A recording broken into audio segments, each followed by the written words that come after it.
Good afternoon. My name is Katie Click, and today I'm very excited to share with you some important topic that is going on in society today. What is your favorite fast food place, and how often do you visit there? Mine is Chick-fil-A, but I don't visit there as much as I often would think. I believe that childhood obesity has become a great problem in society today, and that is hindering the life of many kids around the U.S. Obesity in America says that more than 23 million children and teens in the U.S. are overweight or obese. Today I will be sharing with you about how serious this problem is, the reason why it's happening, what the consequences are if we don't fix it, and how we can fix it, what are some solutions to do.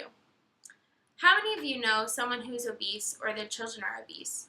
Or maybe you're obese?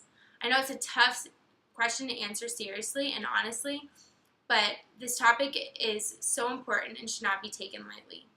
Think about this. If your kids or your grandkids are obese, they could potentially live a shorter life than they would normally if they were fit and healthy. You don't want that for their future, do you? That's why this topic is so important.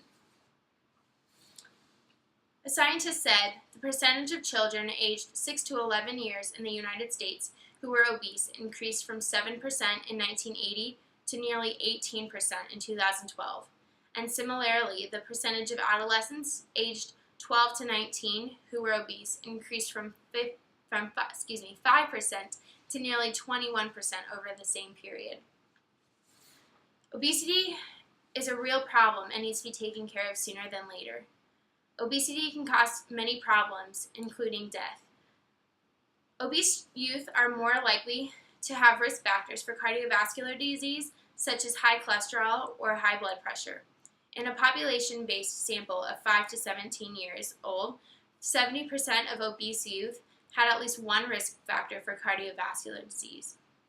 Children and adolescents who are obese are at greater risk for bone and joint problems, sleep apnea, and social and psychological problems. Obesity can also lead to type 2 diabetes, strokes, and some types of cancer. So what are we doing about this? Well, Michelle Obama has started a Let's Move campaign to help America raise a healthier generation of children.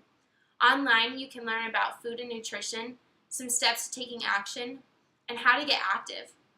She says, "We as parents are our children's first and best role models, and this is particularly true when it comes to their health.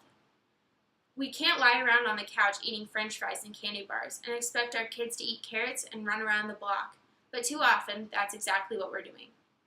Here Michelle Obama is talking and referencing the point of research that kids with one obese parent are more than twice as likely to become obese as adults. So children can be encouraged to adopt healthy eating behaviors and be physically active when parents teach and model healthy and positive attitudes toward food and physical activity, and using the food pyramid to even out the amount of different types of food that is consumed. On Pinterest, there's a board called the My Plate board, and it lists many easy recipes for healthy cooking. Another thing is to limit the time watching TV or playing video games, and to encourage kids to join a sports team or go play outside for a while. Now, if everyone followed these prevention guidelines, the percentage of children who were obese would decrease greatly. By watching what you eat and what your kids eat, you can not only help yourself keep healthy, but also your kids, and help them to not become at risk for all those scary things that obesity leads to. One can also choose healthy snacks for their kids and not eat out as much. By eating out, you're taking in a large load of calories and trans fat. And you can also limit the time that they watch TV and play video games, and encourage them to join a sport, as I said earlier.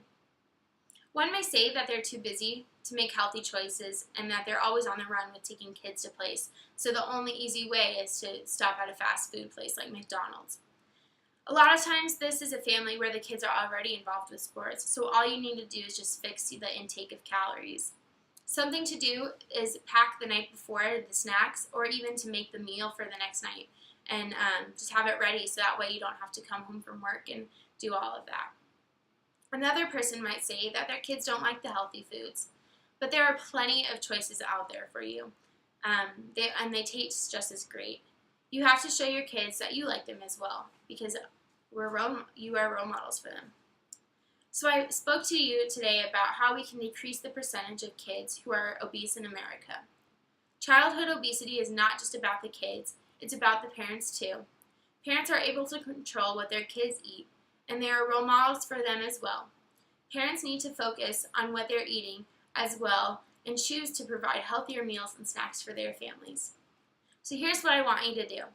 I want you to check out the My Plates board on Pinterest, and if you don't have an account, it should let you go through.